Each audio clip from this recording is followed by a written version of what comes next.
Olá, hoje iremos falar sobre o atendimento educacional especializado sobre o olhar das pessoas com altas habilidades ou considerados superdotados.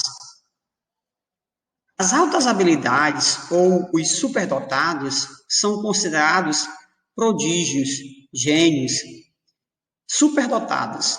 Várias formas definiram ao longo do tempo as pessoas com altas habilidades. Diante disso, é importante salientar que o diagnóstico de altas habilidades é complexo e feito por especialistas que reúnem as áreas da saúde e da educação. Educadores, psicólogos, pedagogos, psicopedagogos, entre outros. É importante ressaltar ainda que as escalas e testes não diagnosticam, mas podem ser ferramentas importantes na identificação de crianças superdotadas. Essa identificação normalmente ocorre nos primeiros anos de vida da criança na escola. Temos que frisar que alunos com altas habilidades ou considerados superdotados também são amparados pela legislação em vigência, como a Lei Brasileira de Inclusão e a LDB, mais conhecida como Lei 9.300, que é a 9394/96. E esses alunos amparados pela legislação, para que o professor tenha o apoio da rede regular de ensino.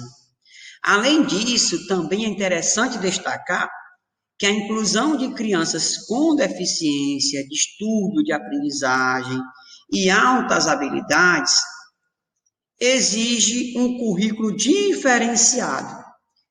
Daí a necessidade de adaptação do currículo escolar.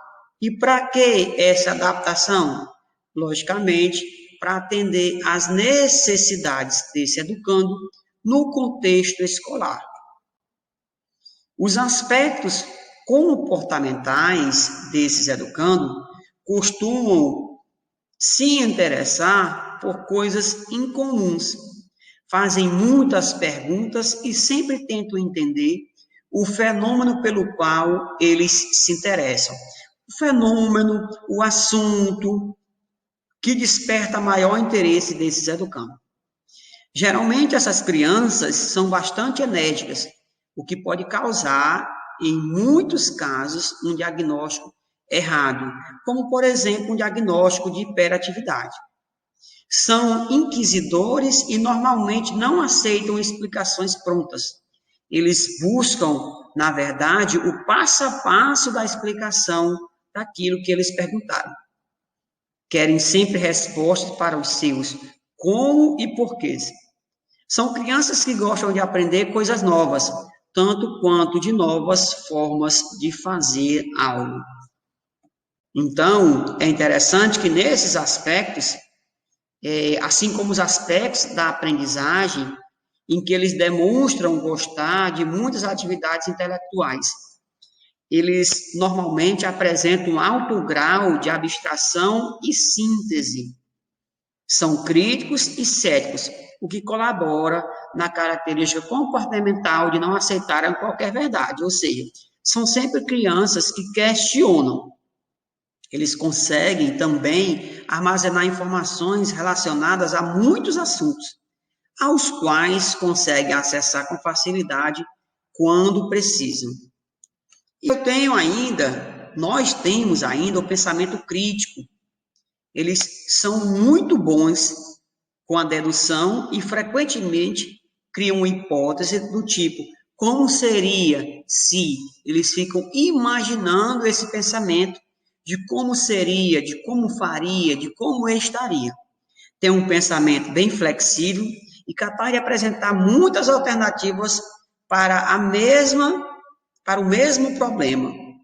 Conseguem perceber ainda relações entre situações, objetos ou fatos, que aparentemente não têm nenhuma relação um com o outro. gostam de se envolver em assuntos bem complexos, assuntos que para muitos poderiam causar até um desconforto, e amam situações em que precisam resolver algum problema. Ou seja, gostam sempre de ser testado na questão do seu QI. E aí fica aquela grande pergunta e reflexão. A inclusão escolar é um desafio.